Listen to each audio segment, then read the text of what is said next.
Sesaat lagi Anda akan menyaksikan Kabar Petang didukung oleh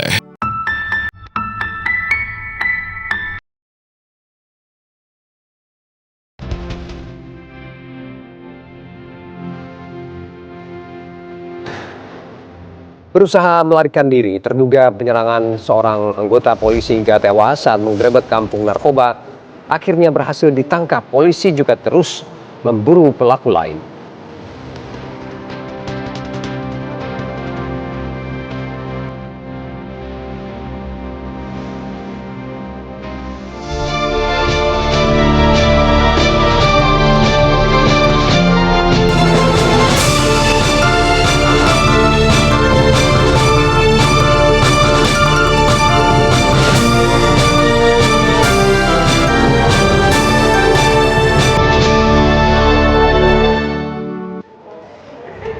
Halo, selamat sore. Pengungkapan dugaan intimidasi yang memicu kematian Dr. Ica terus bergulir. Pelaku bertambah menjadi 4 orang, sedangkan polisi masih mengumpulkan bukti untuk menguatkan penyelidikan sebelum memutuskan kemungkinan ada unsur pidana. Sementara itu juga pemirsa, di ajang Pesta Bola Dunia, tim-tim favorit juara melaju kendati kuda hitam kini kian mengancam. Bersama saya Nadila Saleh dan juga Ferdi Ilyas, segera kita mulai kabar petang dengan informasi yang pertama untuk Anda pemirsa. 2 gudang mebel di Surabaya mengalami kebakaran hebat. 20 unit mobil pemadam kebakaran dikerahkan ke lokasi untuk memadamkan api.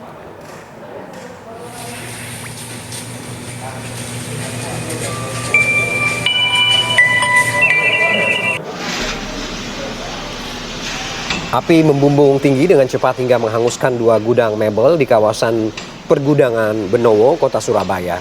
1 gudang berisi mebel yang terbuat dari plastik. Api dengan cepat merembet ke gudang yang berada di sebelahnya dan berisi besi serta tumpukan kayu. Petugas pun membuat lubang guna menjinakkan api agar tidak merembet dan memperluas dampak kebakaran. Lokasi kebakaran jauh dari sumber air membuat petugas kesulitan mencari ketersediaan air untuk memadamkan api. Sedikitnya 20 unit mobil pemadam kebakaran diterjunkan ke lokasi.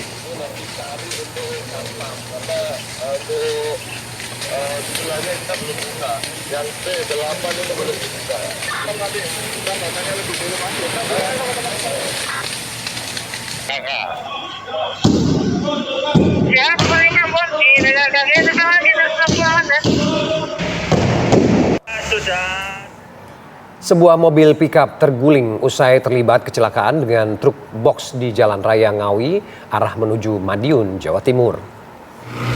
Kepulan asap tebal terjadi sesaat setelah insiden kecelakaan antara mobil pick-up dengan truk box di Jalan Raya Ngawi, Madiun, tepatnya di Desa Karangmalang, Kecamatan Kasreman, Kabupaten Ngawi. Pick-up tanpa muatan ini juga terguling dan melintang di badan jalan.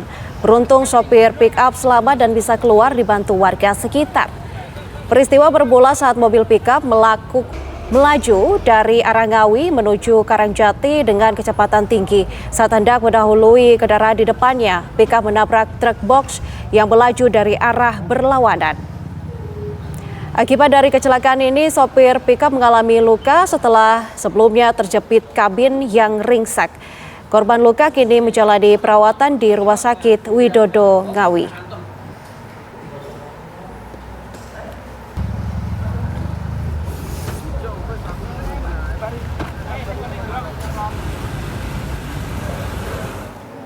Rekaman amatir aksi perkelahian 3 orang pria di Musi Banyuasin, Sumatera Selatan beredar luas dan viral di media sosial.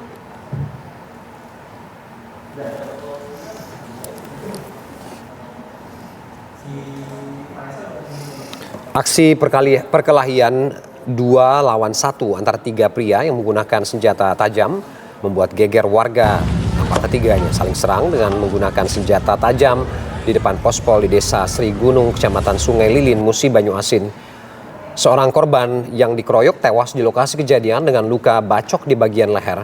Sementara 1 dari kedua yang mengeroyok mengalami luka bacokan dan harus dilarikan ke rumah sakit. Motif terjadinya perkelahian maut tersebut diduga adanya unsur dendam. Petugas Polsek Sungai Lilin dan Unit Pidana Umum Polres Musi Banyuasin langsung melakukan olah TKP dan memburu pelaku pembacokan yang menyebabkan 1 korban tewas.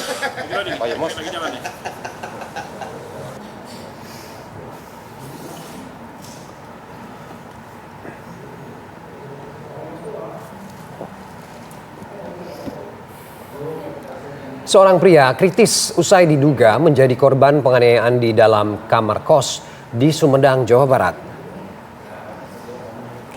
Pria bernama Lutfi Rofil Hafid diduga menjadi korban penganiayaan di dalam kamar kos di kawasan Karapiak, Desa Mekarajaya, Kecamatan Sumedang Utara, Kabupaten Sumedang, Jawa Barat.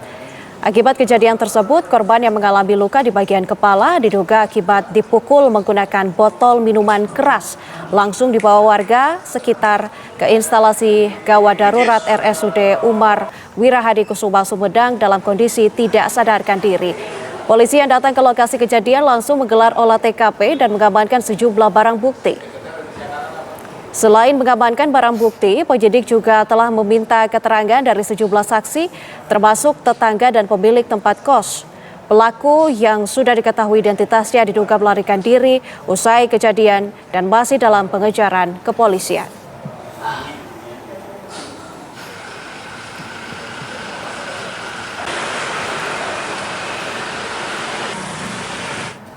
Pemirsa, seorang gadis belia ditemukan tewas di dalam rumahnya di Lumajang, Jawa Timur. Warga desa Kali Penggung, Kecamatan Randuagung, Lumajang digemparkan dengan penemuan jasad Merinda Tri Agustin 19 tahun di dalam kamar tidurnya. Korban pertama kali ditemukan oleh tetangganya setelah dihubungi melalui sambungan telepon oleh pacar korban karena korban sulit dihubungi. Pihak keluarga mengaku tidak mengetahui penyebab kematian korban yang ditemukan dalam kondisi tangan terikat dan ditemukan luka sayat dan juga luka lebam. Polisi yang datang ke lokasi kejadian langsung menggelar olah TKP. Usai olah TKP, jasad korban dibawa ke kamar mayat Rumah Sakit Umum Dr. Haryoto untuk dilakukan otopsi guna proses penyelidikan lebih lanjut untuk mengetahui penyebab kematian korban.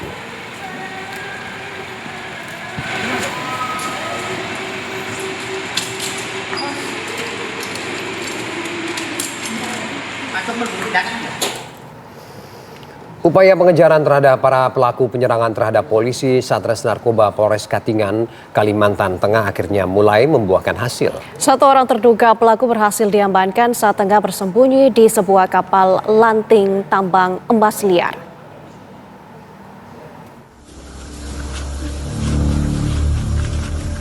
Satu orang terduga pelaku penyerangan rombongan anggota Satuan Reserse Narkoba Polres Katingan, Kalimantan Tengah berhasil ditangkap. Pelaku bernama Saldi alias Ateng diringkus tim gabungan Polda Kalimantan Tengah dan Polres Katingan saat bersembunyi di sebuah kapal lanting tambang liar di daerah aliran sungai Katingan. Ia kemudian digiring ke Polres Katingan untuk menjalani pemeriksaan lebih lanjut guna mendalami motif serta mengungkap keterlibatan pelaku lain yang saat ini masih buron. Dapat informasi dari tim yang saya tugaskan untuk pengungkapan perkara ini. Dan informasinya ada mengamankan satu orang diduga pelaku. Namun demikian saat ini masih dalam pendalaman tim penyidik yang ada di sana. Nanti perkembangan akan saya informasikan. Sebelumnya, penyerangan terhadap rombongan polisi terjadi saat petugas melakukan penggerebekan kasus narkoba di Desa Tumbang Kalemei, Kecamatan Katingan Tengah. Akibat insiden ini, satu anggota polisi yakni Aibda Yuhdi Perdana Putra dinyatakan gugur, sementara dua anggota lainnya masih dalam pencarian. Pencarian terhadap dua anggota yang hilang masih terus dilakukan melalui jalur darat, sungai, dan udara. Dua anggota tersebut diduga sempat melompat ke sungai untuk menyelamatkan diri saat terjadi serangan oleh kelompok peredaran narkoba tersebut. Dari Kabupaten Katingan, Kalimantan Tengah, Dede Septajaya dan Didi Syahwani, TV One mengabarkan.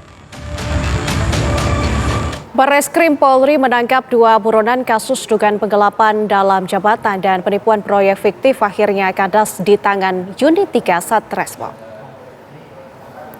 Kedua tersangka berinisial JAP dan ADM ditangkap setelah buron selama hampir 1 tahun. Kedua pelaku yang telah buron sejak Agustus 2025 ini diamankan di dua lokasi yang berbeda. Kasus ini mencuat setelah pihak korban yakni PT HSJ mencium adanya kejanggalan dalam laporan keuangan kedua pelaku terkait agenda pemasaran perusahaan. Modus yang digunakan para pelaku adalah dengan membuat rencana strategis dan proposal event peluncuran produk fiktif. Dengan dokumen palsu tersebut mereka mengajukan anggaran hingga mencairkan dana besar dan dari perusahaan.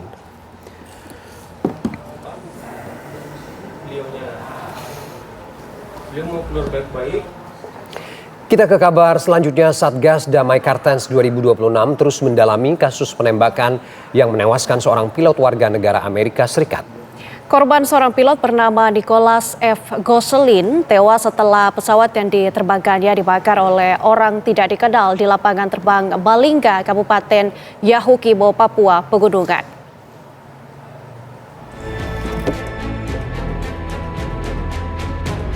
Pilot pesawat PT Associated Mission Aviation atau AMA, Kapten Nicholas F. Gosselin, warga negara Amerika Serikat, berhasil dievakuasi oleh personel TNI pada Jumat pagi dan langsung dibawa ke Rumah Sakit Bayangkara, Jayapura untuk menjalani visum.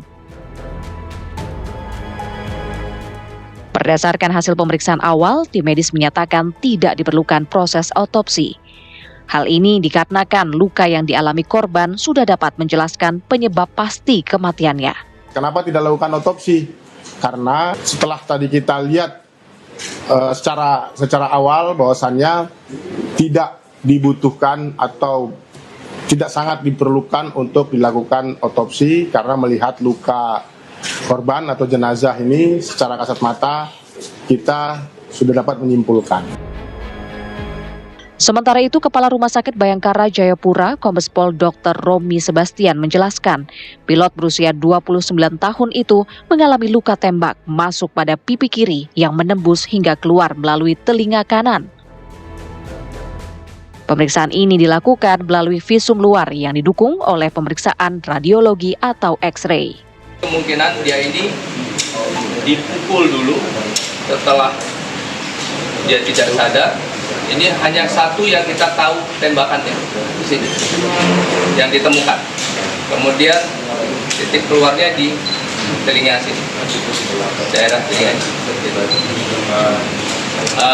Luka masuk lain tidak ada. Jadi kenapa kita bisa melihat itu luka tempel? Karena di sekitar leher ini ada bercak mesiu. Jadi jelas sekali langsung keluar dari telinga. Itu. Hingga saat ini Satgas Operasi Damai Kartens bersama aparat gabungan masih melakukan penyelidikan mendalam terkait siapa pelaku dan apa motif di balik penyerangan keji ini. Pesawat milik PT AMA yang dibakar tersebut selama ini dikenal sebagai armada yang melayani penerbangan misi kemanusiaan serta pelayanan keagamaan di wilayah pedalaman Papua. Dari Jayapura, Papua, Hendy Indrajaya, TV One mengabarkan.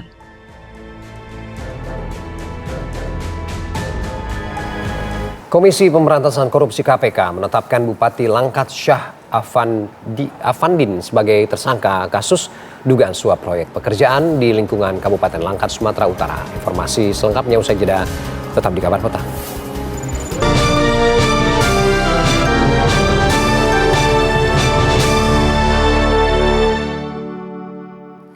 Pemirsa, seorang pria menjadi korban penembakan tetangganya sendiri di Lampung, Timur Lampung. Keluarga korban berharap pelaku penembakan dihukum maksimal sesuai dengan perbuatannya. Izin Komandan menyampaikan. Suasana duka menyelimuti kediaman Pendi, warga desa Negeri Agung, Kecamatan Gunung Pelindung, Lampung Timur, Lampung, yang tewas ditembak tetangganya sendiri menggunakan senjata api rakitan. Korban tewas dengan luka tembak di bagian kepala setelah cekcok soal undangan pesta hitanan dengan pelaku.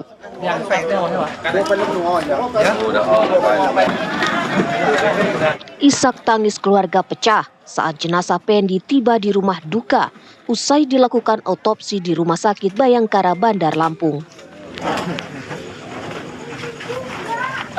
Pihak keluarga tidak menyangka korban meninggal dengan tragis dan menuntut pelaku penembakan diberi hukuman maksimal atas perbuatan menghilangkan nyawa orang lain. Korban di mata keluarga dia bisa dikatakan tulang punggung, Pak. Karena bapak emaknya sudah tua. Jadi termasuk beliau ini tulang punggung keluarga untuk cari nafkah. Dia juga menghidupin 2 anak, 1 istri. Sebelum terjadi penembakan yang menyebabkan hilangnya nyawa korban, korban terlibat perselisihan dengan pelaku. Pelaku menanyakan perihal perkembangan undangan pesta hitanan anaknya yang dititipkan pada korban untuk disebarkan pada warga desa.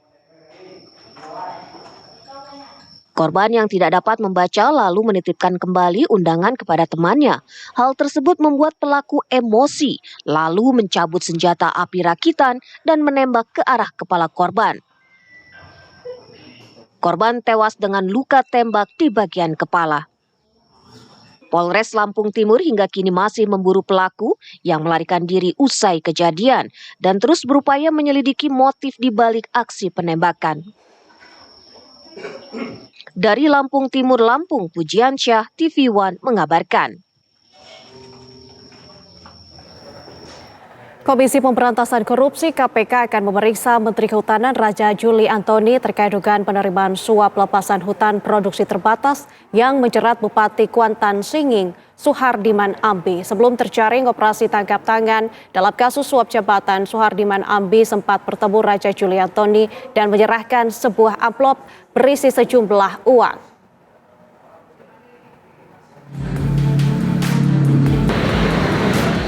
Kasus dugaan suap jabatan yang menjerat Bupati Kuantan Singing, Suhardiman Ambi, merembet ke kasus dugaan korupsi lain berupa dugaan suap lepasan hutan produksi terbatas di Kabupaten Kuantan Singing, Riau. Suhardiman Ambi diduga memotong pendapatan para petani yang tergabung dalam koperasi unit desa. KPK pun membuka peluang memeriksa Menteri Kehutanan Raja Juli Antoni lantaran kebijakan pelepasan kawasan hutan produksi terbatas ini sepenuhnya merupakan otoritas Kementerian Kehutanan. Sebelum terjaring OTT, Suhardiman Ambi menyerahkan amplop berisi sejumlah uang, meski akhirnya Raja Juli Antoni ini mengaku telah mengembalikannya. KPK menilai pengembalian uang yang dimaksud tidak menghapus pidana. Namun sejauh mana hal itu menjadi sebuah fakta pidana masih didalami oleh penyidik. Betul ada pertemuan ya. Di Bupati memang ada pertemuan-pertemuan ke Kementerian Kehutanan. Untuk isi pertemuannya dan tadi ada amplop atau tidak itu yang akan didalami oleh penyidik nantinya. Pengembalian kan tidak menghapus pidana ya. Tetapi sejauh mana pengembalian itu menjadi fakta yang memang tadi dikonstruksi awalnya bahwa Bupati mengurus rekomendasi ke kementerian, ya itu menjadi nanti akan didalami oleh tim penyidik. Sebelumnya, Raja Juli Antoni mengakui adanya pertemuan dengan Bupati Kuantan Singing, Suhardiman Ambi yang sempat meninggalkan amplop. Namun, amplop berisi uang tersebut dikembalikan 10 hari kemudian atau 17 hari sebelum Suhardiman Ambi terjaring OTT KPK dalam kasus suap jabatan. Klarifikasi pertama saya bahwa benar tanggal 2 Juni 2026 ada audiensi Bupati Kuansing di kantor ini. Audiensi itu ternyata Bapak Bupati Kuansing meninggalkan amplop yang ditutup dengan map ya. Dan ketika beliau pergi, saya baru sadar dan saya langsung meminta ajudan saya untuk mengembalikan amplop tersebut. Dari Jakarta, Denny Hardimansyah, TV One mengabarkan.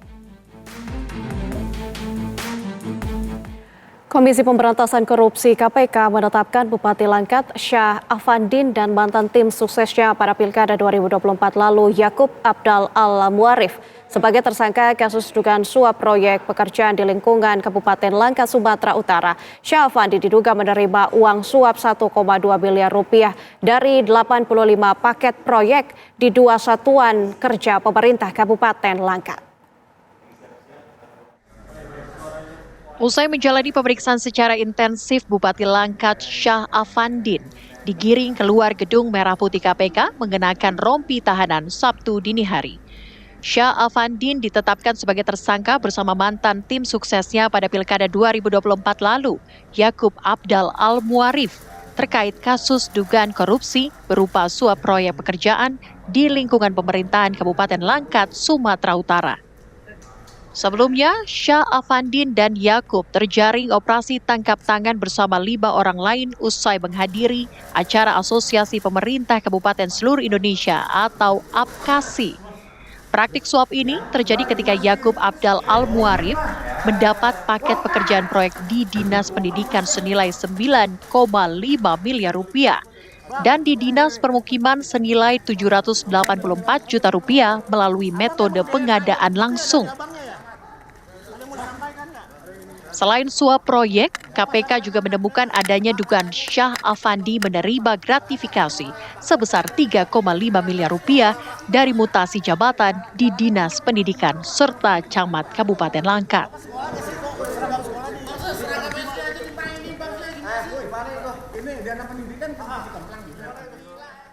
SAF selaku Bupati Langkat periode 2025-2030 atas pekerjaan yang diberikan kepada YKB meminta fee 10% dari setiap proyek di Dinas Pendidikan dan 17% dari proyek di Sperkim. KPK juga menemukan adanya dugaan penerimaan lainnya, yaitu penerimaan gratifikasi oleh saudara SAF dengan total sekurang-kurangnya 3,5 miliar. KPK menjaring 7 orang dalam OTT yang digelar di 3 lokasi, yaitu di Kabupaten Langkat, Kota Binjai, dan Kota Medan, Sumatera Utara. Untuk kepentingan penyidikan, Syah Afandi ditahan di rutan Gedung Merah Putih KPK, sementara Yakub Abdal Al-Muarif ditahan di Polresta Medan. Dari Jakarta, Denny Hardimansyah, TV One mengabarkan.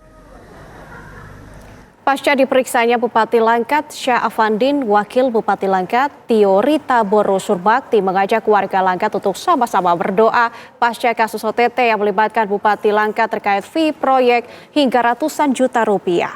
Wakil Bupati Langkat Tio Rita Boro Surbakti menangis saat ditanya sejumlah awak media soal penangkapan Bupati Langkat beserta 6 orang lainnya oleh Komisi Pemberantasan Korupsi KPK. Wakil Bupati Langkat mengatakan bahwa penangkapan Bupati Langkat sangat mengejutkan dan tidak menduga adanya keterlibatan Syah Afandin dalam fee proyek tersebut. Juru bicara KPK juga telah mengeluarkan pernyataan bahwa Bupati Langkat sudah diamankan dengan 6 orang lainnya yang merupakan ASN dan pihak swasta.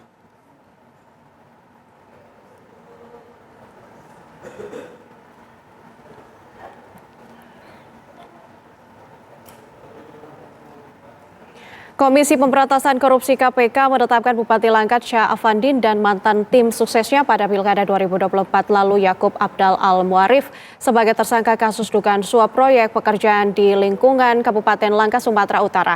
Lalu bagaimana situasi terkini di Gedung Merah Putih KPK pasca OTT Bupati Langkat? Kita bergabung dengan rekan kami Putri Lestari di sana. Selamat sore Putri Lestari, apa perkembangan terkini dari Gedung Merah Putih KPK? Silakan.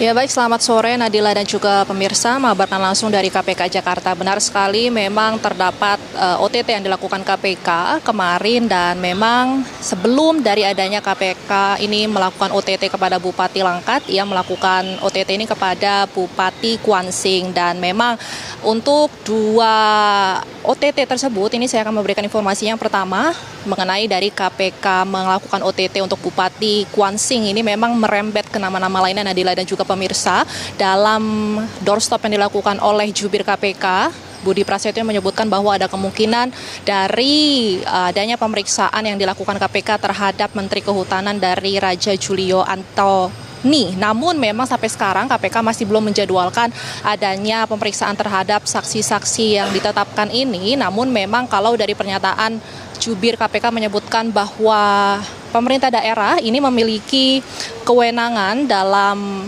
hal seadanya. Begitu Nadila dan juga pemirsa. Sedangkan untuk kewenangan atau otoritas tertinggi ini memang ada di Kementerian Kehutanan, sehingga memang kalau dari pernyataan terbaru dari pihak KPK ini akan membuka penyidikan secara terbuka baik saksi-saksi yang menyangkut dari adanya Bupati Kwan-Sing yang ditetapkan sebagai tersangka, dan memang ada kemungkinan juga dari pihak Kementerian Kehutanan ini akan dipanggil untuk melakukan pemeriksaan. Namun hingga saat ini dari update terbaru memang belum adanya penjadwalan terhadap dari saksi-saksi terbaru yang dilakukan terhadap Bupati Kwan-Sing tersebut. Sedangkan untuk informasi kedua Nadila dan juga pemirsa, memang untuk update Bupati Langkat yakni Syahafuddin memang kemarin telah sampai di gedung KPK pada pukul 14.30 waktu Indonesia Barat setelah sebelumnya diterbangkan dari tempatnya pada pukul 10:30 siang dan sampai di gedung KPK pada pukul 14.30 waktu Indonesia Barat dan langsung dilakukan adanya pemeriksaan secara intensif. Kemudian memang untuk Bupati Langkat sendiri Nadila dan juga pemirsa ini memang melakukan adanya suap free proyek di dua dinas yang berbeda, yakni di Dinas Pendidikan dan juga di Dinas Permukiman. Di Dinas Pendidikan ini ada sekitar 80 paket pengerjaan di Dinas Pendidikan dengan total nilai 9,5 miliar. Sedangkan untuk di Dinas Permukiman ini ada 5 paket pengerjaan dengan total 748 juta rupiah. Dengan itu maka dari suap fee proyek ini Bupati Langkat melakukan atau meminta bagiannya ini sekitar 1,2 miliar rupiah.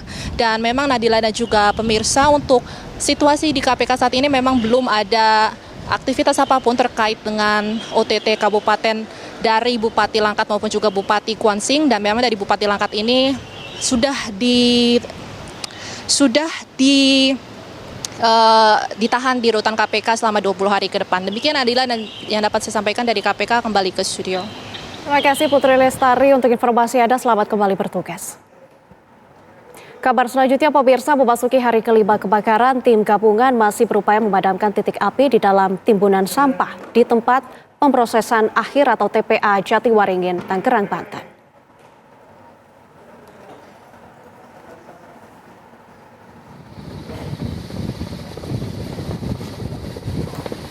Luas area terdampak kebakaran kini mencapai sekitar 13 hingga 15 hektar dari total luas TPA sekitar 30 hektar. Meluasnya kebakaran dipicu oleh cuaca panas, hembusan angin kencang, serta kandungan gas metana yang membuat api terus muncul dari timbunan sampah. Pemadaman pun dilakukan melalui jalur darat serta waterbombing dari udara. Pemerintah memastikan proses pemadaman dan penanganan dampak kebakaran masih terus dilakukan. Selain itu, Wakil Menteri Lingkungan Hidup Dias Faisal Malik Hendro Priyono hari ini meninjau lokasi kebakaran TPA Jatiwaringin untuk memantau proses pemadaman api sekaligus melihat dampak kebakaran terhadap lingkungan dan warga sekitar.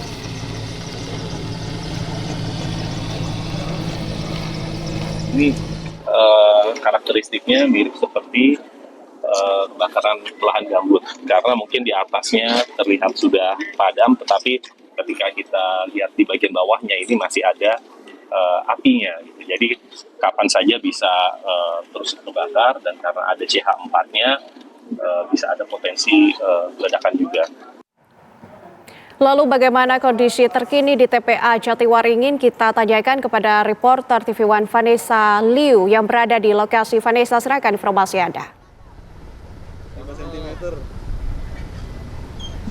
Ya, selamat sore Nadila dan juga pemirsa. Kebakaran yang terjadi di tempat pembuangan akhir atau TPA Jatiwaringin Kabupaten Tangerang ini hingga Sabtu sore ini masih belum berhasil dipadamkan sepenuhnya. Memasuki hari kelima masih terlihat kepulan asap yang terus membumbung di area timbunan sampah, meski kobaran api di permukaan juga memang sudah mulai berkurang jika dibandingkan beberapa hari sebelumnya.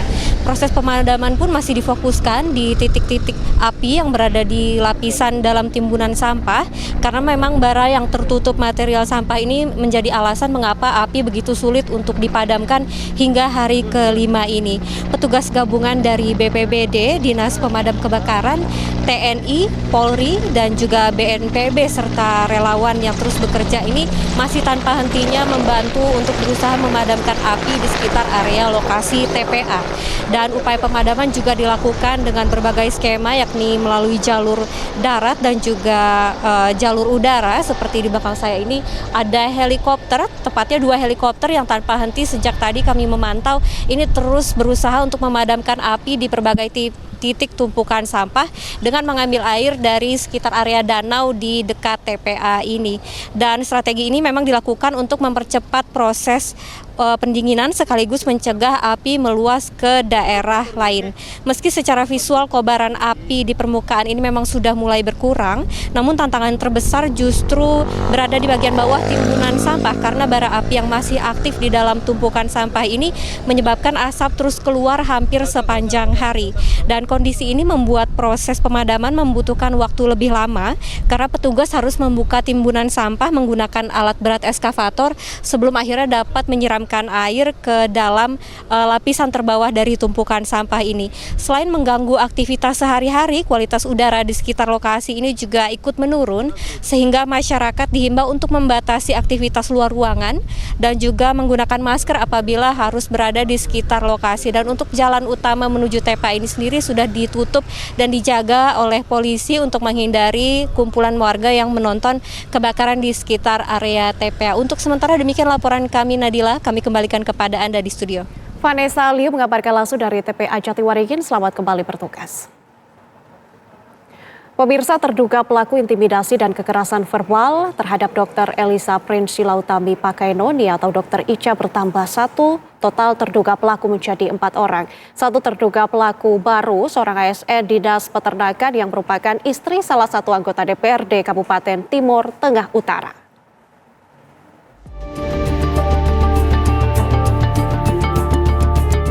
Terduga pelaku tindak intimidasi dan kekerasan verbal terhadap Dr. Elisa Prinsila Utami Pakainoni atau Dr. Ica yang semula berjumlah 3 orang kini bertambah 1 orang.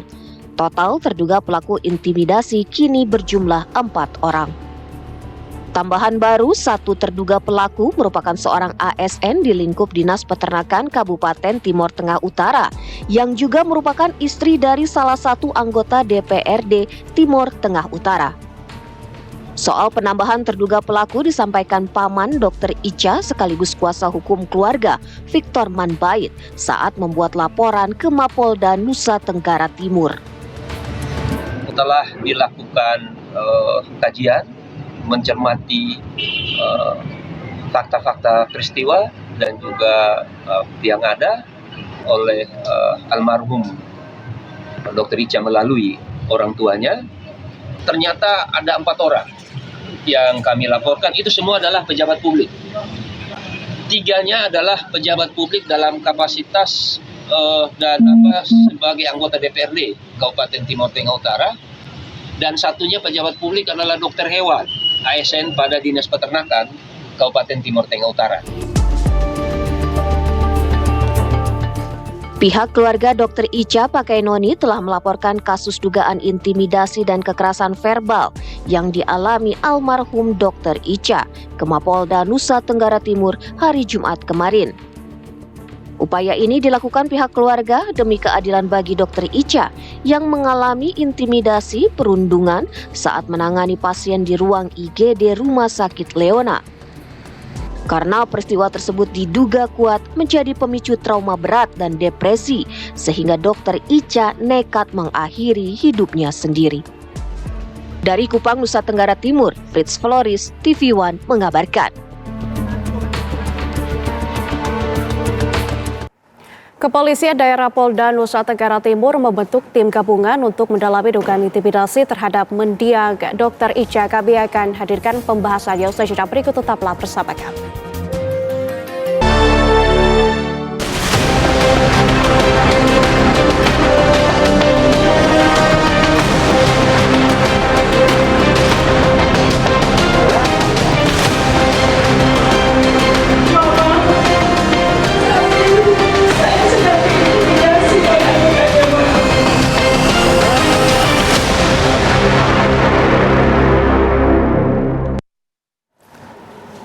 Direktorat Reserse Perlindungan Perempuan dan Anak serta Pemberantasan Perdagangan Orang atau PPA dan DPPO Polda Nusa Tenggara Timur membentuk tim gabungan untuk mendalami dugaan intimidasi terhadap Dr. Ica.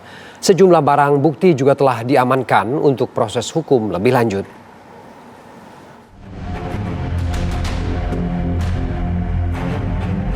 Kasus kematian Dr. Elisa Prinsila Utami Pakai Noni atau Dr. Ica menjadi sorotan publik hingga kini.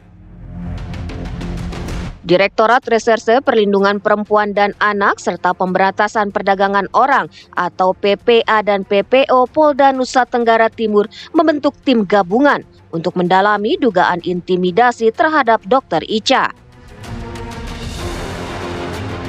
Dugaan intimidasi itu melibatkan 3 oknum anggota DPRD Kabupaten Timur Tengah Utara TTU. Keluarga Dr. Ica telah melaporkan mereka yang terlibat kepada kepolisian. Wadir PPA dan PPO Polda NTT AKBP Samuel Simbolon menyatakan pasal 530 KUHP untuk menjerat pelaku. Saat ini pemeriksaan saksi-saksi terus dilakukan. Kita gunakan pasal 530 yang akan kita lakukan penyelidikan dan penyidikan untuk kasus ini. Ancaman 7 tahun. Pemeriksaan saksi-saksi yang nantinya kita sesuaikan dengan pasal 235 Undang-Undang Nomor 20 Tahun 2025. Pastinya 3 terduga nanti kita akan periksa di Polda NTT. Dr. Ica bertugas di Rumah Sakit Leona Keva Menanu saat mengalami dugaan intimidasi dari 3 anggota DPRD TTU. Ia diduga mengalami depresi berat pasca peristiwa tersebut hingga mengakhiri hidupnya. Mama, saat ini saya sedang diintimidasi oleh anggota dewan. Keluarga Dr. Ica telah melaporkan 4 orang ke Polda NTT atas dugaan tindak pidana intimidasi. Sejumlah barang bukti juga telah diamankan untuk proses hukum lebih lanjut, termasuk sepucuk surat wasiat Dr. Ica. Dari Kupang, Nusa Tenggara Timur, Fritz Floris, TV One mengabarkan. Ya, lalu bagaimana perkembangan penanganan kasus Dr. Ica? Kami akan berbincang dengan Wadir Reskrim PPA PPO Polda Nusa Tenggara Timur AKBP Samuel Simbolon. Selamat petang Pak Samuel. Selamat petang Pak Ferdi. Ya Pak Samuel, terima kasih sudah bergabung dengan kami. Kita ingin mengupdate bagaimana hasil penyelidikan lebih lanjut dari kasus ini. Kabarnya ada 1 terlapor baru begitu ya, yang merupakan ASN dokter hewan yang kemudian juga memiliki hubungan dengan salah satu anggota Dewan DPRD yang diduga mengintimidasi Dr. Ica. Bagaimana kemudian penyelidikan ini bisa lebih jauh mendapatkan 1 terduga yang baru ini? Tentunya kita baru menerima laporan polisi hari Jumat kemarin, dan nanti dari laporan polisi ini apa yang menjadi laporan dari keluarga korban, diduga ada 4 ini kita akan tindak lanjuti nantinya. Kita akan periksa sampai sejauh mana peristiwa pidana yang dilakukan oleh oknum tersebut yang dilaporkan oleh keluarga korban. Apakah sudah diketahui peran apa yang dilakukan oleh terduga yang baru ini, Pak Samuel? Sementara baru laporan polisi kita terima, nantinya pemeriksaan saksi-saksi kita akan dalami semua, karena dari keluarga korban masih mengajukan ada kegiatan acara adat, jadi belum bisa diperiksa. Jika kita periksa semua dari hasil dari keluarga korban, nantinya kita akan menindaklanjuti semua. Oke, apakah kemudian polisi melihat ada dugaan bahwa intimidasi dan kekerasan verbal ini dilakukan bersama-sama atau masing-masing punya peran tertentu saat kasus ini terjadi? Nantinya kita masih dalam penyelidikan. Semua nantinya tim Joint Investigation Crime ini akan membedah semua dan menyelidiki kasus ini. Jika mereka nanti dari hasil penyelidikan, jika ada bukti-bukti ataupun dari saksi-saksi yang akan kita periksa, nantinya kita akan gelarkan dari tahap penyelidikan ini menjadi ke tahap penyidikan. Setelah penyidikan nanti, kita akan berlanjut lagi dengan melakukan gelar perkara untuk penetapan tersangka kepada 4 terduga ini. Sampai di mana peran-peran dari 4 terduga ini. Kepolisian juga membentuk tim gabungan dalam kasus ini. Bagaimana kerja-kerja yang dilakukan untuk mengungkap kasus ini secara terang benderang, Pak Samuel? Nah, nantinya kita tentunya dalam menyelidiki kasus ini, kita secara berbasis ilmiah atau scientific crime, sehingga nantinya bukti-bukti atau evidence ini harus valid secara ilmiah. Dan nantinya semua kita telusuri, baik bukti digital, kita akan periksa semua dan akan kita kirim ke laboratorium forensik Mabes Polri. Oke, Pak Samuel, dari kemudian terduga pelaku ini berjumlah 3 orang dan dalam beberapa hari lalu ada terlapor baru yang juga diduga menjadi pelaku begitu. Apakah kemudian akan ada perbedaan konstruksi hukum sebelum adanya terlapor baru atau terduga pelaku lain yang saat ini sudah dimintai keterangan oleh polisi? Nantinya kita masih dalam tahap penyelidikan dalam membedah kasus ini. Karena hari Jumat kemarin baru menerima laporan polisi dari keluarga korban.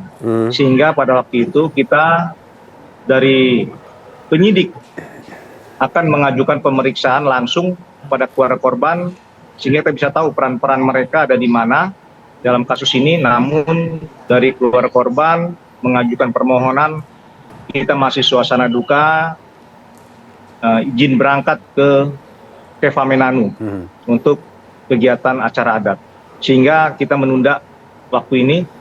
Nantinya setelah kembali dari Kevamenanu, kita akan periksa semua keluarga dekat dulu. Nanti dari hasil dari keluarga dekat pemeriksaan saksi-saksi keluarga korban, kita akan menindaklanjuti pada saksi-saksi yang ada di TKP Lokus Delikti IGD Rumah Sakit Leona. Oke, Pak Samuel, bisa dirinci mungkin siapa 4 orang yang saat ini berstatus terlapor begitu ya, yang terduga yang melakukan kekerasan ini? Kalau dari hasil laporan polisi keluarga korban yang mengajukan di Polda NTT hari Jumat lalu, diduga ada 3 terduga oknum anggota DPR dan dari dinas peternakan 1. Oke, untuk anggota yang inisial MMS. Ya. Oke, untuk anggota DPRD ini sudah diperiksa atau belum, Pak? Untuk anggota DPR, sebagaimana langkah awal dalam proses hukum di lokus delikti yang ada terjadi di Kabupaten Timur Tengah Utara, penyidik dari Polres sudah memeriksa dengan berita acara interogasi untuk 3 terduga tersebut dan saksi-saksi yang lain. Oke, terduga yang baru ini kabarnya dikatakan memaksa almarhumah Dr. Icha untuk menyuntikkan bisa begitu dengan kata-kata intimidatif begitu. Benarkah begitu atau bagaimana sebenarnya? Kita belum tahu sejauh ini karena kita belum memeriksa peran mereka masing-masing. Dari keluarga korban pun kita belum tahu hasilnya seperti apa. Yang nantinya kita dari hasil dari pemeriksaan keluarga korban semua, baru kita akan melakukan ke tahap pemeriksaan dari apa yang menjadi dugaan mereka 3 orang oknum DPR dan 1 orang dari dinas peternakan ini. Oke, baik, terima kasih Wadir Reskrim PPA dan PPO Polda Nusa Tenggara Timur AKBP Samuel Simbolon sudah bergabung dengan Kabar Petang. Terima kasih.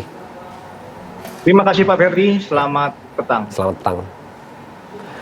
Ya, kematian Dr. Icha menjadi perhatian masyarakat. Keluarga korban Icha pun telah membuat laporan resmi di Mapolda NTT dan meminta kepolisian menindak mereka yang diduga melakukan intimidasi terhadap Dr. Icha yang menyebabkannya depresi dan mengakhiri hidupnya. Kepolisian menyatakan akan menggunakan pasal 530 KUHP sebagai penjerat para pelaku. Dan kami akan berbincang dengan pakar hukum pidana dari Universitas Jenderal Sudirman Profesor Hipnu Nugroho. Selamat petang, Prof. Ya, selamat petang, Mas. Ya, terima kasih sudah bergabung dengan Kabar Petang sore ini. Kita ingin mendalami dari perspektif hukum, ya Prof, bagaimana kemudian kasus ini bergulir dari aspek pidananya. Kira-kira menurut Anda dengan bergulirnya kasus ini dan masih dalam proses penyelidikan, pasal pidana apa yang bisa dijerat dari para pelaku yang melakukan dugaan intimidasi ini, Prof? Ya, ini memang masih penyelidikan. Penyelidikan berdasarkan lokus dan tempus deliktinya. Dari penyelidikan itu akan dilakukan paling tidak investigasi. Tadi Pak Dir melakukan seperti itu, investigasi. Yang kemudian dilanjutkan konfrontasi. Yang kemudian rekonstruksi. Nah, sekarang pertanyaannya, kita memang melihat ya, kalau dilihat pasalnya itu jelas. Pasal 530 itu adalah setiap orang, pejabat negara ya, setiap pejabat negara atau orang lain. Jadi di sini memang pejabat negara dan orang lain melakukan tindakan intimidasi, melakukan tindakan penyiksaan verbal dan sebagainya, diancam 7 tahun. Sekarang yang menjadi pertanyaannya adalah sekarang di dalam praadjudikasi pengungkapan ini memang sudah ada laporan. Ya. Tapi kalau kita melihat dalam suatu ilmu kriminalistik, pengungkapannya itu masih pada saksi-saksi yang tidak langsung. Ya. Ini yang dilakukan. Jadi paling tidak nanti untuk meyakinkan pada pelapor tadi, konsep pembuktian digital forensik, kaitannya dengan HP-nya, kaitannya dengan CCTV-nya, itu yang saya kira sebagai bentuk untuk mengkerucut bahwa laporannya betul. Kan itu. Ini yang jadi masalah ya. Masalahnya bukti langsungnya kalau kita lihat nggak ada. Jadi adanya bukti tidak langsung terhadap kasus ini. Nah, saya kira dalam hal seperti ini Polda NTT harus juga melakukan joint investigasi kalau perlu dengan Barislim. Karena agak rumit ini sih Mas. Agak rumit ini. Karena kita lihat nanti bagaimana juga seorang terlapor ini biasanya menyangkal. Wah, nggak ada pelapor mengaku itu. Nah, konteks menyangkal itulah yang harus diantisipasi oleh Polda NTT, gitu Mas. Oke, apa alat bukti yang bisa menguatkan itu? Apakah kemudian dari aspek digital tadi, CCTV dan juga handphone si korban? Karena kalau kita lihat kejadiannya berada di ruangan tertutup yang mungkin minim bukti-bukti pendukung yang lebih kuat begitu, Prof. Iya betul Mas Hedi. Makanya kemarin udahlah konstruksi hukumnya 530 oke lah. Tapi yang justru yang paling berat itu adalah bagaimana mengungkapkan dalam ruang tertutup IGD. Ya, ini saya kira juga bentuk pengalaman tersendiri bagi Kemenkes dan setiap IGD itu harus ada CCTV yang memberikan suatu pengamanan, yang memberikan suatu perlindungan terhadap setiap tindakan. Kalau itu yang terjadi, saya kira mudah sekali. Kan gitulah. Ini tampaknya tidak ada. Disitulah nanti saya kira Polda NTT harus bekerja keras untuk menguatkan bahwa bukti-bukti yang dilakukan dengan scientific investigation, scientific crime investigation, forensik itu harus betul-betul bisa menunjukkan bahwa terduga itulah pelakunya. Nah, ini yang jadi. Kalau perlu dengan lie detector, karena paling tidak masih menyangkal Mas, menyangkal. Ya, perdebatannya kan sejak kemarin seperti itu. Ini terduganya siapa? Oh, oke, pejabat yang bersangkutan. Tapi kan pertentangannya kan terus menghindar terus lah. Ya. Disinilah nanti sebagai bentuk triangle pengungkapan suatu perkara. Oke, strategi pembuktiannya apa, Prof? Kalau kemudian pelaku ini menolak atau tidak mau mengakui apa yang dilakukan itu, karena dengan kondisi seperti tadi, apa yang kemudian dilakukan penyidik biasanya? Strateginya akan seperti apa? Ya, dalam konsep hukum seorang terdakwa pasti tidak mengakui. Makanya dalam ilmu hukum namanya asas non-crime investigation, non self investigation, non self itu. Artinya bahwa keterangan terdakwa, keterangan tersangka itu dirinya sendiri. Dengan demikian, maka di sini Polda NTT memperkuat scientific crime investigation terhadap bukti-bukti yang ditemukan di dalam handphonenya, di dalam rumah sakitnya, di dalam komunikasinya, di dalam lingkup perkembangan saksi-saksi bukti yang tidak langsung keluarga perkembangan. Itu yang saya kira akan menyudutkan nanti bahwa oh kamu pelakunya mau mengelak apa. Gitu Mas Fedi. Ini yang berkembang. Karena apapun yang terjadi bukti langsungnya nggak ada kalau kita perhatikan. Sehingga ada bukti-bukti yang tidak langsung. Sehingga kalau hanya berdasarkan kesaksian tadi katakan tertutup, nggak mungkin, wong itu tertutup kok, iya kan? Nah, disitulah saya kira tugas berat Polda NTT untuk melakukan pengungkapan seperti itu. Oke, Prof, dalam praktek hukum pidana tantangan terbesar dalam mengungkap kasus intimidasi yang tidak meninggalkan bukti fisik ini apa biasanya? Kita harus berpakat gini Mas Di, suatu tindakan pasti memberikan jejak, pasti memberikan jejak. Sekarang tinggal jejak ini mampu nggak polisi mengungkap? Karena jangan sampai seperti kasus yang seorang diplomat Arta Yuda kalau nggak salah, itu kan sampai sekarang kan nggak ketemu siapa pelakunya. Ya, itu jangan sampai. Lah, ini kan tadi sudah ada pelapor yang menyatakan identifikasi orangnya. Itu luar biasa. Sekarang pertanyaannya dari terduga-terduga yang dilaporkan ini bagaimana polisi mengkonstruksikan dengan bukti-bukti digital forensiknya. Nggak mungkin kalau saksi, apalagi tertutup, Mas. Ya. Disitulah saya kira nanti kemampuan bagaimana menggunakan ilmu forensik. Apa sih ilmu forensik? Ilmu pengetahuan untuk membantu mengungkap dalam suatu persidangan. Itulah yang akan menjadikan suatu petunjuk. Itulah yang akan menjadikan suatu alat, menjadikan bahwa dia sebagai pelakunya. Oke, Prof, tapi masalahnya gini, mereka ini adalah pejabat publik yang kemudian berada di daerah. Saya pernah mewawancara pihak rumah sakit ya, bahwa mereka memang tidak punya daya untuk menahan orang-orang yang quote-unquote berkuasa begitu di daerah ya. Apakah kemudian nanti proses hukumnya akan sama dengan rakyat biasa atau memang ada perlakuan khusus terhadap pejabat seperti anggota DPRD ini?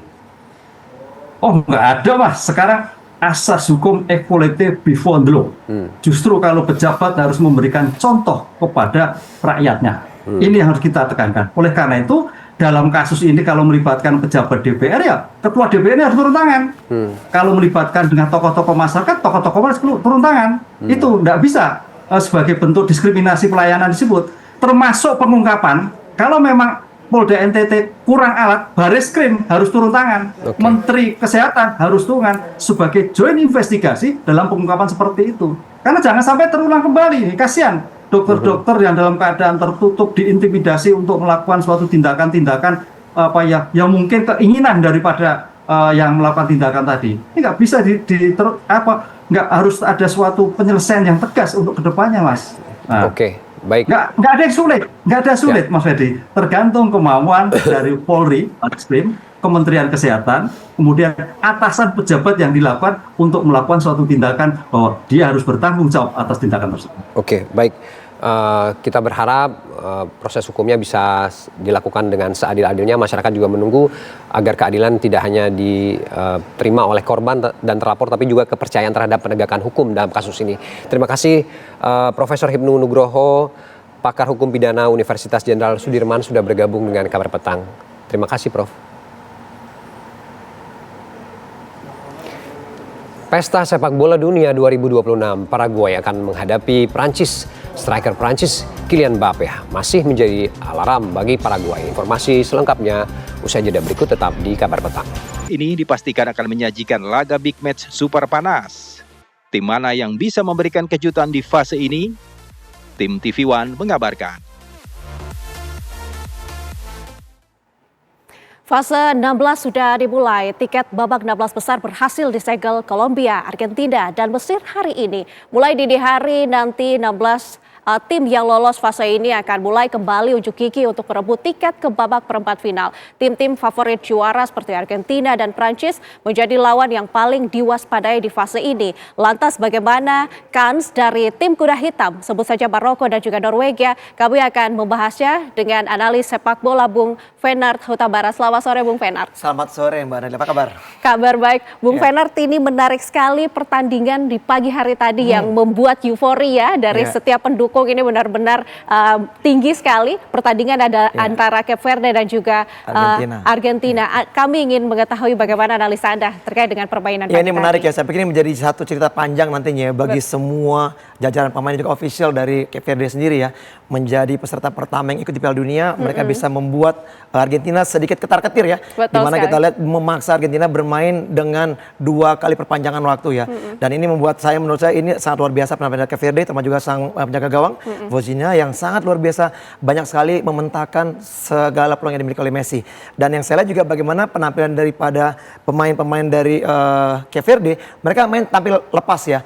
Mereka tahu yang dihadapi adalah tim juara bertahan, mereka tidak terbebani, mereka bermain seperti apa yang biasa mereka lakukan seperti melawan Spanyol dengan kedalaman pertahanan yang sangat tinggi, sangat low block, dan mereka mencari serangan balik di mana sebenarnya pada saat Argentina sudah bisa mencetak gol melalui Messi, justru mereka agak sedikit mengendorkan permainan dan tidak kill the game langsung, sehingga membuat akhirnya pemain-pemain daripada Cape Verde bisa keluar menembus pertahanan daripada Argentina. Oke, ini menarik sekali, tapi kalau kita berbicara tentang pesta bola dunia, ini kan selalu identik dengan tim-tim raksasa, tim-tim besar begitu. Tapi menarik, di pesta bola dunia 2026 ini bermunculan tim-tim yang sebelumnya tidak terlalu kita dengar namanya, sekarang sudah mulai unjuk gigi. Bagaimana analisa Anda? Iya, menarik ya. Sekarang kita lihat bagaimana Maroko juga melakukan satu istilahnya mereka nampaknya akan kembali membuat satu kejutan ya. Seperti di 4 tahun yang lalu ketika pada saat di Qatar mereka bisa sampai masuk ke dalam partai semifinal dan juga mendapatkan peringkat keempat. Sementara sekarang juga kita lihat ada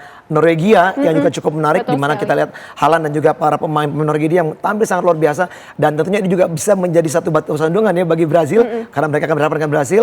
Sementara kalau kembali kita melihat tim-tim mungkin tim unggulan yang gagal seperti Belanda, sementara Belanda sebenarnya di 4 tahun lalu mereka kalah dari Argentina berpempat final, di mana Argentina keluar sebagai juara di Piala Dunia itu. Dan yang lebih menarik lagi adalah kalau kita tarik mundur ke belakang, bagaimana justru malah Jerman ini di dalam 3 edisi Piala Dunia mereka selalu tampil sangat buruk. Di 2 edisi sebelum di tahun ini, di 2018 dan juga 2020, bahkan mereka gugur di fase grup. Dan tahun ini mereka kembali gugur di fase 32 besar. Dikalahkan oleh Paraguay melalui adu penalti ya. Dan ini menurut saya memang di sini memang sudah eranya nampaknya sudah sedikit berbeda ya, berubah, di mana memang dengan cara permainan pragmatis, di mana setiap tim sekarang bermain mencari target untuk kemenangan, dan juga dengan sistemasi permainan menurut saya yang kadang-kadang juga ya seperti ketentuan dengan bermain agak sedikit mendalam dalam bertahan, ini membuat satu strategi bola itu tidak lagi sepertinya menarik kita lihat, karena mungkin akan sedikit kehilangan ciri khas dan juga identitas dari setiap tim. Tapi itulah sekarang sepak bola modern yang kita lihat di Piala Dunia ini. Salah satu tim besar yang nggak bisa dibilang konsisten ya permainan sejak awal di fase grup sampai dengan saat ini adalah Argentina.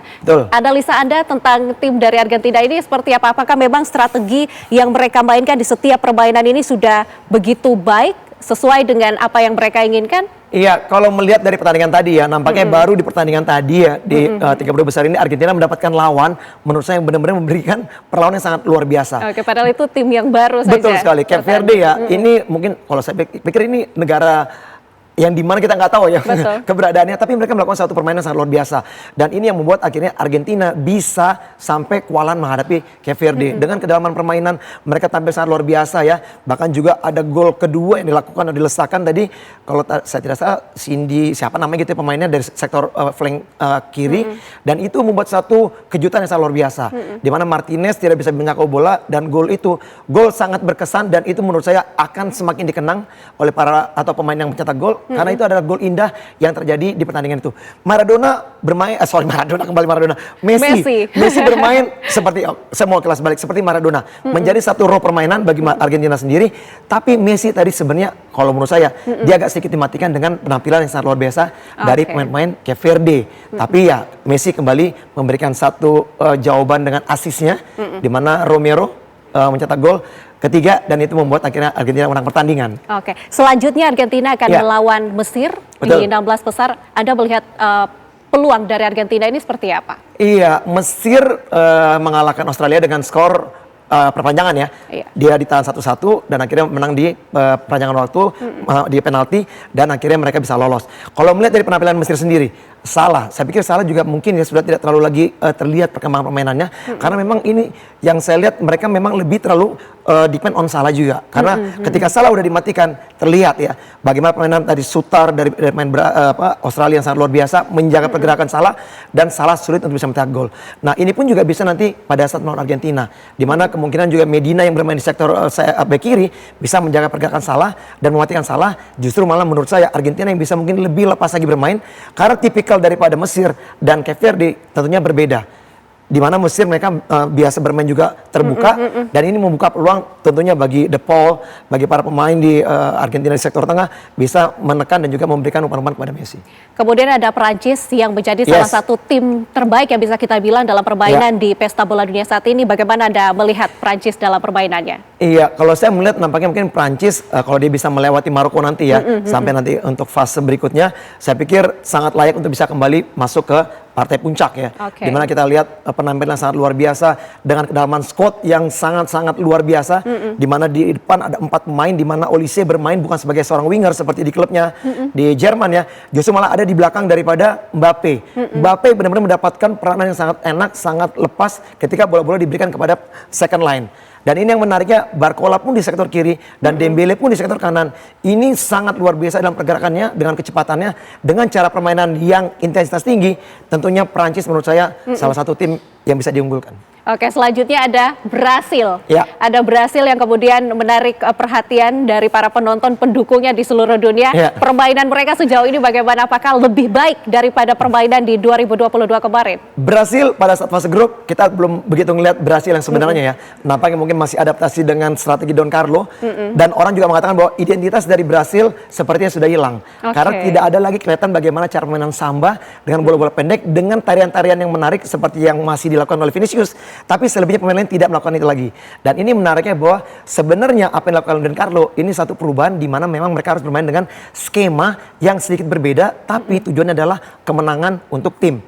Dan kita lihat setelah mereka lolos di fase grup, mereka tampil luar biasa, sehingga juga bisa sampai lolos dan juga mengalahkan Jepang. Walaupun juga Jepang memberikan perlawanan yang sangat luar biasa, tapi Brazil ini juga tim yang sangat berbahaya karena mereka mengejar gelar ke-6-nya di Piala Dunia. Oke, ada pengejaran gelar yang mereka inginkan di permainan ini. Oke, kalau kita melihat kans dari Brasil dalam permainan selanjutnya melawan Norwegia yang bisa dibilang sebagai salah satu underdog di permainan Pesta Bola Dunia kali ini, bagaimana Anda melihat kans mereka? Ya, ini tidak gampang juga bagi Brasil ya. Norwegia dengan kualitas timnya juga dengan penampilan yang sangat baik sekali. Mereka juga bermain as a team ya, kolektivitas. Tidak ada yang namanya pemain yang memang lebih diunggulkan untuk istilahnya kayak digendong ya. Jadi kalau menurut saya Brasil juga harus hati-hati karena Norwegia bermain sangat luar biasa dengan kecepatannya, di mana juga Haaland juga memang tampil sangat luar biasa, menjadi pencetak gol sekarang bagi timnya dengan 5 gol ya dari cetak oleh Haaland, dan ini menjadi peluang juga bagi Haaland untuk bisa memberikan kejutan. Brasil tetap sebagai tim unggulan, saya pikir, di mana Brasil tetap akan memberikan satu perlawanan dengan kecepatan pemain depannya, ada Vinicius, ada Ryan, mungkin juga depan nanti ada Matheus Cunha, sementara kita lihat nanti di tengah mungkin ada Paqueta, ya kita belum lihat siapa nanti akan dimainkan oleh Don Carlo, tapi menurut saya Brasil adalah tim juga yang nantinya bisa diunggulkan sampai lolos ke partai semifinal. Tapi dalam permainan ini kan ada tim-tim underdog yang memang sudah memunculkan taring mereka. Apakah mereka memiliki peluang yang besar untuk mendominasi permainan di Pesta Bola Dunia 2026 ini? Iya, kalau menarik untuk berbicara tim underdog, saya lebih melihat ke Maroko ya. Di mana Maroko sebenarnya bukan tim underdog lagi ya, karena di Piala Dunia 2022 mereka sudah sampai menembus peringkat 4 ya. Jadi menurut saya memang Maroko ini salah satu tim, walaupun mereka tersisa tim yang tersisa. Ini menurut saya dari Afrika, ini menurut saya mereka penampilannya sudah seperti selayaknya tim dari Eropa ya. Sangat luar biasa penampilannya, dan ini membuat akhirnya Maroko ini memang salah satu tim yang ditakuti. Bahkan juga ketika melawan Belanda pun juga sampai akhirnya ada perubahan strategi dari pelatih Ronald Koeman. Ini karena memang mengantisipasi dari para pemain dari Maroko. Tapi nyatanya Belanda kalah di adu penalti, dan Maroko ini juga layak bisa diunggulkan. Bahkan kalau menurut saya Maroko pun juga bisa membuat kejutan, mungkin saja bisa lolos sampai ke partai semifinal lagi.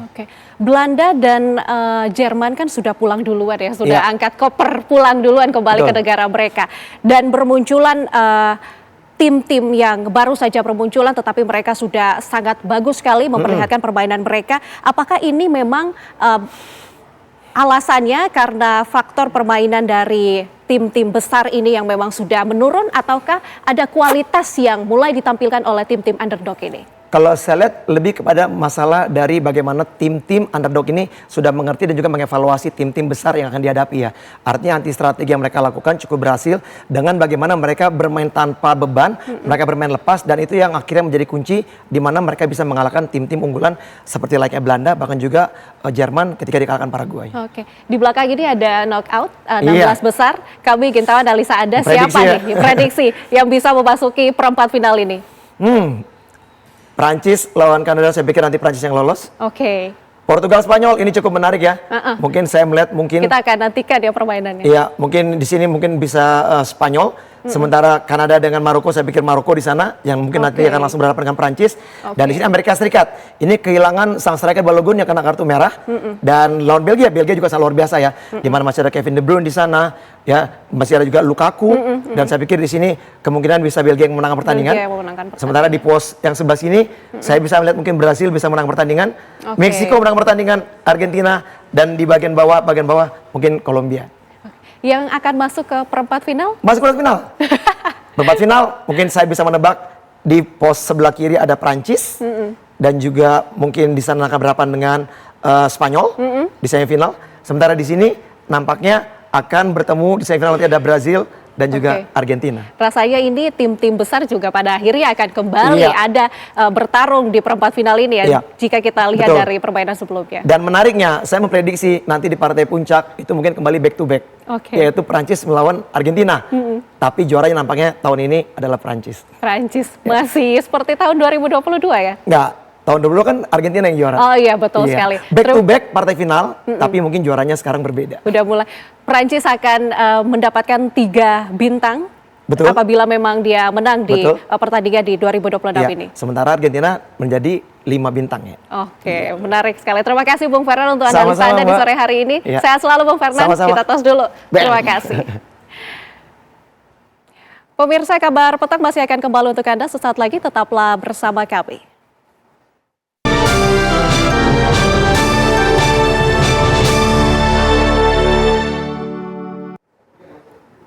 Pemirsa, rekonstruksi penyekapan dan penganiayaan dengan tersangka Taufik Hidayat digelar di Mapolda Jawa Barat Kamis lalu.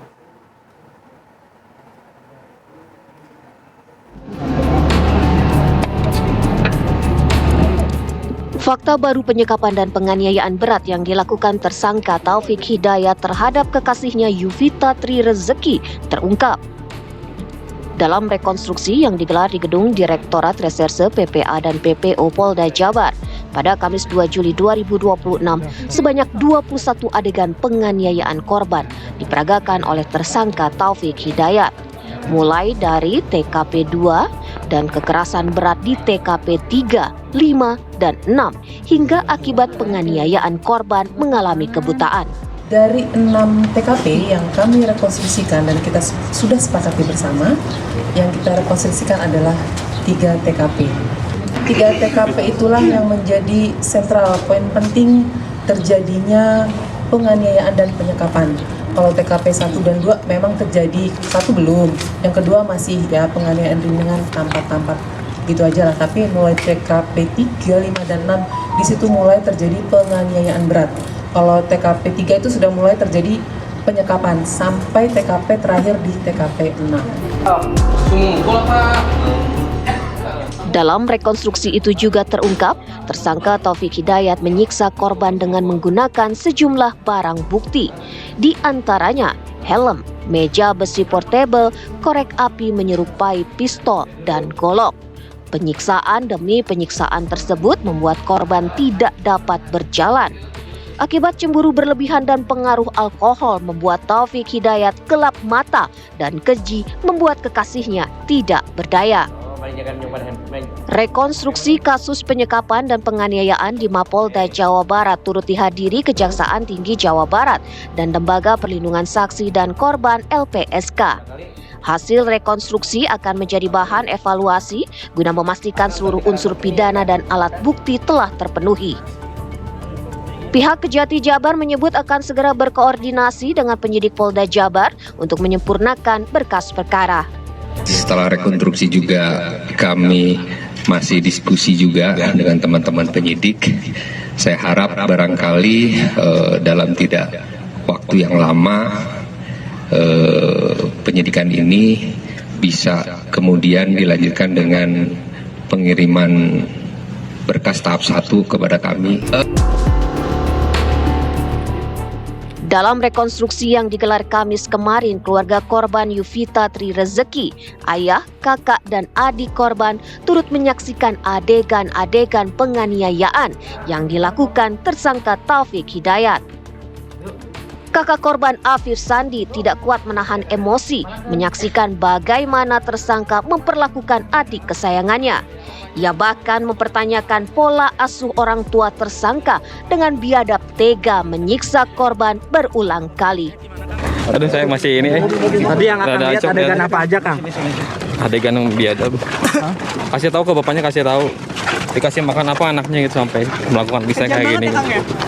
Tapi mungkin yang akan lihat yang terkejam seperti apa, Kang? Yang paling enteng itu ya, yang paling itu helm ke kepala saya sampai. Itu paling enteng, Kang? Lembaga Perlindungan Saksi dan Korban yang juga menyaksikan jalannya rekonstruksi kasus penyekapan dan penganiayaan menyatakan kesiapan untuk memberikan layanan psikologis pada korban juga pendampingan.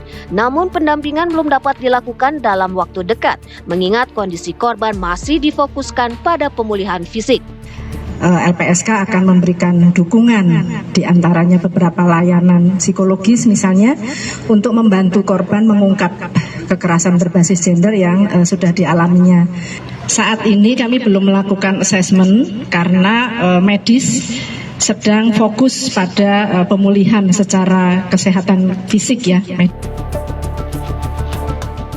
Usai menggelar rekonstruksi dengan tersangka Taufik Hidayat Kamis kemarin, Polda Jabar kembali melakukan gelar perkara secara tertutup.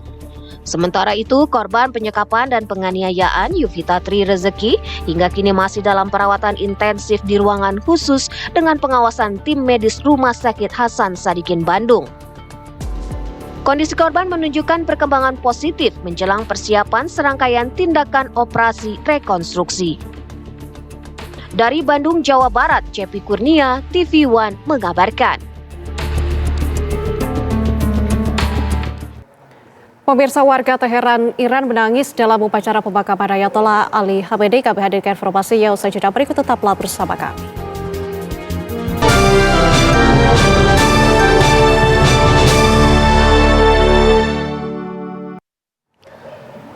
Kasus penganiayaan seorang wanita yang dilakukan oknum anggota kepolisian menuai perhatian luas. Pelaku kini sudah ditangkap dan rumah yang diduga menjadi tempat penyekapan dan penganiayaan korban sudah diberi garis polisi.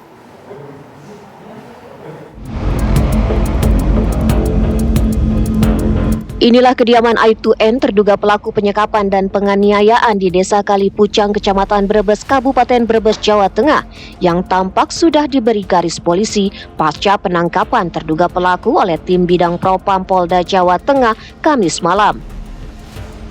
Diketahui perkenalan pelaku N dengan korban M terjadi pada tahun 2023 lalu. Keduanya kemudian menikah siri dan tinggal bersama. Sebelum tinggal di Desa Kalipucang, keduanya sempat tinggal di daerah Mejasem, Kabupaten Tegal. Saat tinggal bersama dengan pelaku, korban kerap dicekoki narkotika jenis sabu. Rumah di Desa Kalipucang diduga menjadi tempat korban M, wanita 30 tahun warga Cirebon, Jawa Barat, disekap, dianiaya, hingga disiram cairan panas bahan pembuat narkotika jenis sabu dari atas tungku. Di dalam panci, pelaku dari korban, panci itu menyala. Setelah menyala terus bilang kepada pihak pelaku, ini ada api. Tidak lama api itu disiramkan kepada pihak korban sehingga mengakibatkan luka bakar 47%. Dari tangan ini habis, tinggal tulang sampai dengan kaki. Sementara itu, Kapolres Tegal Kota AKBP Heru Antariksa Cahya saat dikonfirmasi membenarkan bahwa Aibtu N merupakan anggota Polres Tegal Kota yang berdinas di Polsek Tegal Selatan. Dari Bid Propam atau dari Polda Jawa Tengah, dalam ada Bid Propam Polda Jawa Tengah sudah bergerak cepat kemarin menindaklanjuti terhadap oknum anggota Polres Tegal Kota yang berinisial N. Sudah dilakukan pengamanan, kemudian pemeriksaan dan sudah dilakukan penahanan. Oknum anggota polisi Aibtu N, terduga pelaku penyekapan dan penganiayaan terhadap M, saat ini telah ditangkap dan ditahan untuk diperiksa intensif tim Bid Propam Polda Jawa Tengah. Sebelumnya, korban M dan tim kuasa hukum menyambangi Mabes Polri pada Kamis sore untuk melaporkan oknum anggota kepolisian yang diduga melakukan tindak pidana penyiksaan berat, pemaksaan pembuatan narkoba hingga penyekapan yang dialami korban dalam kurun waktu 2,5 tahun. Usai melapor ke Mabes Polri, korban dibawa ke Rumah Sakit Polri guna dilakukan tindakan lanjut visum dan perawatan. Dari Brebes dan Tegal, Jawa Tengah, Trihandoko, TV One mengabarkan.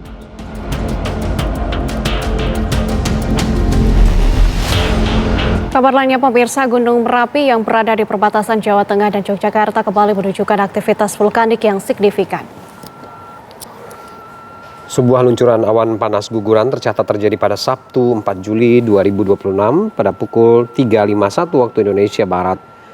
Berdasarkan data resmi Badan Geologi, awan panas guguran ini memiliki estimasi jarak luncur sejauh 1,7 km. Arah luncuran terpantau mengarah ke sektor barat daya, tepatnya ke arah Hulu Kali Boyong dan Kali Krasak. Sebelumnya awan panas juga meluncur pada Jumat pukul 23.07 waktu Indonesia Barat dengan jarak luncur mencapai 2 km ke arah barat daya.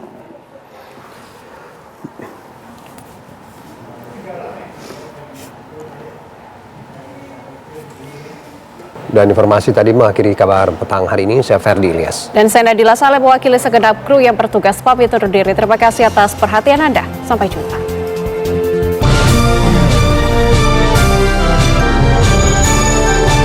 Anda baru saja menyaksikan Kabar Petang didukung oleh